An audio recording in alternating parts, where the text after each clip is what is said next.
Welcome to Pods with Posh and Paul, a podcast designed to inspire and challenge listeners through story, experience and insight. To face adversity, learn from suffering and discover how to embrace life with a heart filled with love and gratitude. We are so thrilled to have you journey with us and can't wait to share your stories. Join Sue O'Callaghan and Joanne Webb as we disrupt the theory that everyone has perfect lives. Hi Joe. Hi Sue, how are you doing today? Day 3, isolation. How's it going? Bright and ready to go. Isolation. It's good because I've actually got some isolation right now. I've come upstairs to my desk from my 4 children that are downstairs running riot. Okay, good. And I am now in the lounge, which I don't normally even get into the lounge in general terms, because everybody else is usually in here, but I'm in the lounge and everybody else seems to still be in bed. It's 10 o'clock in the morning. It's funny, isn't it? There you go. I was thinking through the topic today, isolation. I was thinking, actually, isolation is really hard. And then I thought, maybe it's not. When you're a parent, you're stuck at home with lots of children. And my next door neighbour's obviously emptying the rubbish out. When you're stuck at home with lots of children, actually, you're pretty desperate for a bit of isolation. I feel like right now I need isolation. And it's only day, that's what I mean. Or day 2. I don't even know what day it is. You said to me earlier something about Friday, or I said something about Friday. You said, that's today, Theo. And I thought, oh my gosh, is it Friday today? I actually don't know what day it is. So if any of our listeners out there can relate, let us know. Send us a message. Do you know what day it is today? I don't. Until Joe told me this morning it was Friday. Anyway, we are going to talk about isolation today, Sue, aren't we? And we can talk about it in fun terms and in very, very serious terms, because it is going to go from literally one side to the other, isn't it, for people? You know, as we say, we're quite enjoying a little bit of isolation at the moment. However... Why attacking me? Sorry, I'm not very isolated. I won't squash it, but it's attacking me. Carry on, sorry. No, I was just going to say, because there's, we're in a very, very fortunate position, really. We do have children. We've got connection around us, and basic human connection is a need that we all have. We are here for love and connection. So for those people who are going to be isolated, who are going to be terribly, terribly lonely as well. And so it's going to go from one thing to the other, isn't it? And I think even if you have actually got a lot of people around you, you can actually feel really lonely even in a room full of people, can't you? So we can be isolated even in a house full of people at times. Yeah. And look, our heart goes out to listeners that are on their own. Some of you I know split relationships quite recently, and you're in a place of grieving and you can't meet up with that person to have conversations. The elderly, the vulnerable, the homeless. There's so many different categories of people, aren't there, that are severely isolated at the time, and especially those of you that were feeling isolated before you were then put into lockdown. So our heart goes out to you. There's so many people feeling desperate in isolation. So we're with you. That's why we're actually doing these recordings every day, to connect with you and to put the message out there that nobody has perfect lives, but in sharing our stories, then we can normalize the feelings that we have during this time. Because if you think about people's personalities as well, we were saying earlier, like, if extroverts and introverts are going to deal with this lockdown in very different ways, aren't they? Introverts are usually people who generally enjoy their own company, like to spend quiet time alone in isolation. They may thrive, but I think even that it will drive them up the wall a little bit if they're totally alone. Whereas extroverts are often bouncing off the wall and I have friends that I know who need to have social contact every day, and they need to see not just one person, but they need to see several people every day to keep them stimulated, to keep them going. I think I'm a bit of an extroverted introvert, so I love that stimulation of seeing people, but I also do love that isolated time. However, I can see the difference between the two different personalities and how it will affect people in different ways.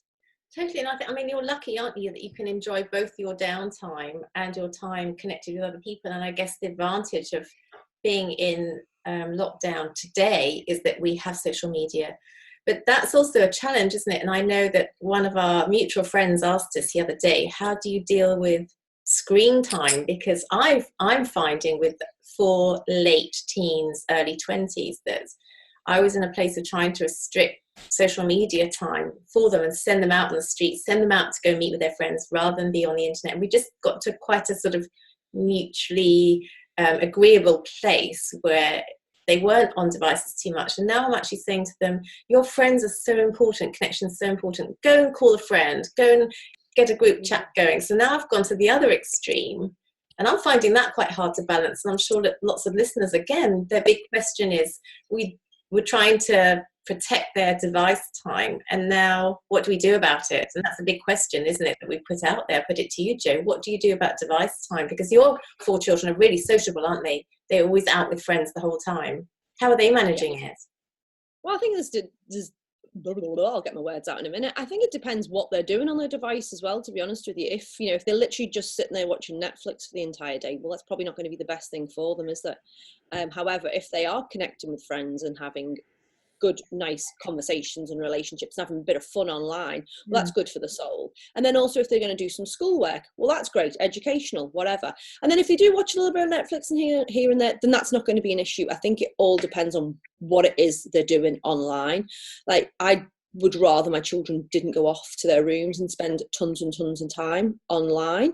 However, so we're just managing it in different ways. I will make sure that they exercise every day. We'll go and get some fresh air every day. We have family, and now we would normally always have a family dinner together.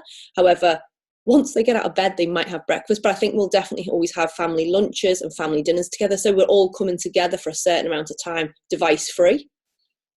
So structure, I think, is really important, isn't it? Because isolation obviously has a psychological effect on us, and it also has a physiological effect in terms of our bodies carrying extra stress, anxiety, and so on. It was interesting yesterday because we decided to go for an early evening walk, and around the area were lots of families with mother and father and the 2 children, or the 4 children, or just a parent with the children, single parent with the children. And it was something that you never ever see. We always see adults with adults, the elderly with the elderly, and the teens with the teens. And even my daughters pointed out the fact that they would never be out with parents, they'd be out with their friends. And yet there were just units of families keeping in isolation together. We were all doing this sort of, 100 meters apart, on crossing the road when we saw somebody, which seemed really strange. But Lucy said to me, do you think this is a return to the family and the basic foundation of society as we knew it, where, as you say, you're having family dinners together? So we're trying to find things to do in our homes to bring connection, to stop that isolation. I find it's fascinating because we don't yet know where this is going to go in terms of reconnecting people in different ways, because isolation through this period and journey, I guess we're trying to find different ways to connect. Yeah, absolutely. Well, I've suggested to the kids that we have like a games night as well here and there, so it's not just them going off to their room, that we turn it into a little bit of a competition, play cards or play chess or that kind of stuff. Just take it back to basics, and because we will literally go stir crazy if we're just watching Netflix and on social media all day. There has to be something else for our minds to do. Yes. So we'll probably get the jigsaw puzzle out and stick it on the table, because things like that brings conversation, doesn't it, as well? And it keeps your mind occupied while you're sitting there doing something as mundane as a jigsaw puzzle. You can't actually be worried about anything else because you're too busy looking for those bloody little pieces, trying to piece them together. That actually, it's almost like it's like being in meditation, isn't it? Because you're being mindful in the moment rather than having all those millions of thoughts. I can't go out and I can't see my friends, thinking all of those negative thoughts, and instead just do something. It's like reading a book. If you're reading a book and you're absolutely absorbed in it, you're in the book, aren't you? It's such a lovely feeling to be in a book rather than having all of those mega thoughts going on in your head. Whatever works for you, I suppose. And when it comes to puzzles in our family, the last bit is always the sky, and you've just got this endless blue. And you're so right, aren't you? You just literally focused on where's the bit of blue, and all you're grateful for is there's a little cloud, so you can connect the cloud. But you're disconnected then from everything else going on. And it's really interesting because this morning I was researching Terry Waite. So for those of you that don't know Terry Waite, he was sent as a special envoy to Beirut to release hostages in the late 80s. And he was then captured, and he was held in solitary confinement for 5 years.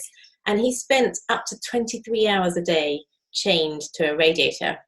And he says that the most important thing for him was that you can't live outside of the moment, because he never knew when time was up. I mean, we in New Zealand are told a month, it could be extended to 6 weeks. We have a rough idea. So we've got a strategy in place to say, we will do this because at the end of a month, hopefully there's a positive outcome, i.e. the number of cases has reduced of the virus.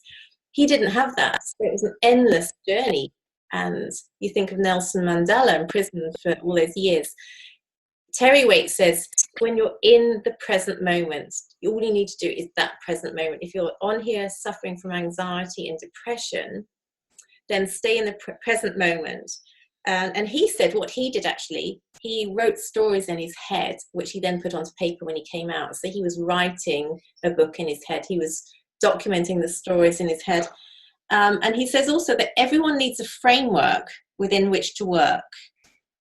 So because everybody listening has lost that framework of jobs, school routines, working with the children, or the elderly getting together in social groups, then we need to create our new framework.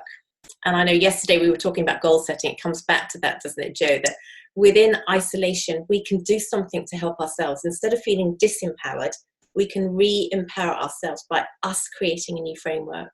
And for you, Jo, that's family dinner, playing games. For other people, it might be connecting on social media. Whatever it looks like for you, create structure so that you've got something to do. And again, yesterday we were talking about joining something or creating a hobby or doing the thing you've always wanted to do. Within that framework, we create structure so we can reduce isolation. Yeah, because at the end of the day, solitude revitalizes us, doesn't it? We need time alone. Whereas isolation, if we are truly, truly isolated and we don't keep our mind occupied, isolation can kill. You know, you think about people who go into the cells when they're in prison and they get put in isolation, and you hear about these horror stories and they're left there for so long and they end up going insane because they haven't kept within themselves and they just haven't had that. They've never had any tools to help them do that. They've just been shoved in isolation. And Terry Waite, I mean, what an amazing, amazing man. He was obviously an amazing man anyway to be doing the job he was doing, but to have that strength of mind to get through 5 years is just so incredible. But it shows it can be done. It gives us hope. That's what our podcast is all about. It's about bringing people together to show you that you're never alone. Well, we've got a month or maybe 2 months in isolation or whatever the case may be. He did 5 years and he came out a strong person and he still came out helping others. So he's got hope. And he says within solitude, you can actually, when you shut down, excuse me, and you're only connected with yourself, you find abilities and skills that you never knew you had. It's quite remarkable. Yeah. And there is that other side, isn't there? We always talk about the sort of yin and the yang and two sides, the duality, the good of the good things in isolation and also the negative things in isolation. And actually sometimes when we sit within ourselves, we don't like ourselves very much, most of us. When we sit within ourselves, we have to deal with our feelings of insecurity, of rejection, of anger, of rage, of hatred, of bitterness and unforgiveness. All the things that keep us trapped in ego and keep us trapped within ourselves, we have to deal with. We have to sit with ourselves. And that's why we hate being on our own. It's why we often busy ourselves with work and shopping and committees and people so that we don't have to actually deal with it. So the good side of it is we're forced to deal with this. You and I, Jo, have to deal with all our crap. We're people who've worked on ourselves anyway, but there is isolation. There's a quote by Franz Kafka that says, isolation is a way to know ourselves. And that's exactly what you've just said, Sue, because we are so good at being busy in life. That's one thing that us humans have now got down pat. We're really, really good at being busy. Especially when you've got children or a big career or, a project on the go. We go. And we're masking things. We're not taking into consideration our experiences and our emotions. We're just on the rat race of life, whereas the isolation is a time to look within. And you're right, some people really don't like themselves, or some people are in such grief, trauma, shame, that it's hard to look within. So I'm not underestimating any of that. And I know, and I speak from experience because I've done the hard work. I have done the hard work, as have you. So we have looked within and we have looked at our flaws and all of our experiences, and we've worked on healing. Now, this might be a really confronting time for some people as well, because it will be the first time that they've had some quiet time to actually do that. Mm-hmm. And it's funny because I think back to my story in 2003 when my children were abducted, aged 1, 3, and 5, and I was pregnant with my fourth. And my subsequent book called Taken, which you can find on Amazon sites and all the bookstores online. The story in that is about rejection when there was false accusations made against me of mental illness and supposedly harming my children. All my friends walked away, and I was in a village in London where people crossed the road if they saw me because of, just fear of who I was. And so I lost my children, I lost my home, I lost my income, I lost my sense of identity through the rejection I felt. And you've got one as well. I've got the same fly here. That's weird. Maybe it's just on screen. The sense of isolation I felt was just so extreme, it tortured me. And I would literally sit on a sofa and I couldn't bear to be by myself. The feeling that I had of rage and anger at what had happened overnight, and I guess this is similar because it's overnight. Then I went through this journey of being in isolation because I had no friends. I had family that was supportive, but one was overseas. My mother had passed away. And I had to come to terms with myself and the feelings of shame I carried and the self-hatred. And it was a really hard place. It was black and it was bleak and it was dark. And there was no other way to describe it. And I know that The Dark Night of the Soul, who wrote The Dark Night of the Soul? Amazing story, amazing man. Can't think of his name. Ancient Christian mystic. Okay. Wrote The Dark Night of the Soul. And it is a place where you go into the darkness of your soul. And it, as I say, it is bleak and it's lonely and it's isolating, but yet out of that place in me, and this is testimony to my story only, came the most amazing journey of finding self-love, of finding recovery and finding healing and finding who I was, and actually being able to stand up and say, I am not mentally ill, I've not harmed my children, to discover the truth. And truth is such an important journey for us to go on. Who is the truth of who I am? What is the truth of who I am? Do I like myself? What are my abilities and strengths that I can bring to the world and share with others? Because it's not just about taking, it's about giving. And again, you and I then talk a lot about gratitude. I then started to come to a place where I could be really grateful for the little tiny things I had in my life. And from gratitude, then came an abundance of provision from the universe, and even to the place where my children were returned home. But the beauty, the joy, and the love that came from that broken place were absolutely tremendous. And that's something I think the dualities, the suffering with the love, the two go hand in hand, don't they? So with the isolation can also come incredible growth if we just stay with it. But it doesn't mean it's easy. It doesn't mean it's easy. It's really tough. Growth is never easy, so we know that. So I think what I'm trying to say to listeners is, in isolation, you will feel many different feelings. There may be anxiety, there may be stress, there may be moments of happiness, or lots of happiness, hopefully. There may be lots of looking within, and that is very, very confronting. We know that. It's very confronting. And yeah, there may be boredom or many other feelings, but again, they're all okay, they're all valid, they're all your feelings. It's how you're feeling. St. John of the Cross just come to mind. Dark Night of the Soul. And if you guys want to read the book, this is an amazing book, The Naked Now. You won't be able to buy it, I don't think. Well, we can't buy it in New Zealand because you can't get deliveries anymore, but you can get an audio version of it. The Naked Now, sitting in the naked now, sitting in the moment, rather than sitting in the past with regrets, without sitting in the future of the hopes and dreams. Sit in the naked now and be in the moments. And as you say, Jo, if you're in a puzzle, that's all you can do, isn't it? Just be concentrating on that piece you're trying to find. Be in the now and build some structure into your day so that you can have family time, or you can have that Skype call to your grown-up children, to your grandchildren, connect with friends.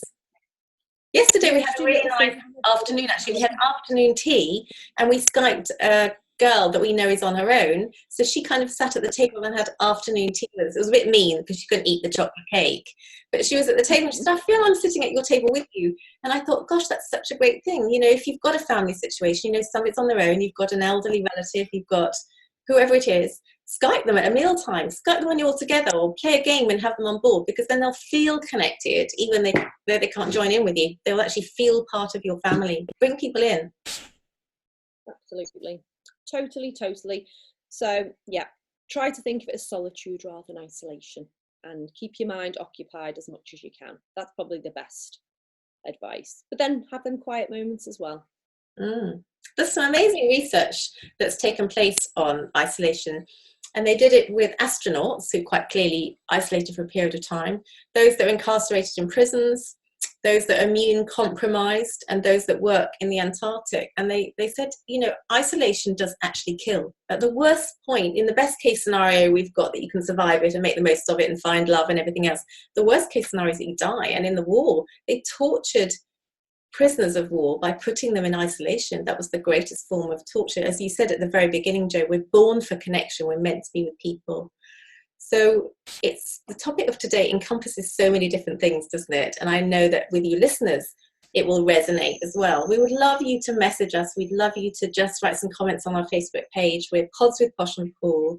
Write some comments on there so that we know what you're facing, what you're feeling, and then we can connect with you. Lovely. We'll leave you to get on with your day. Okay, lots of love, light and peace. See you tomorrow. Thanks so much for being with us today.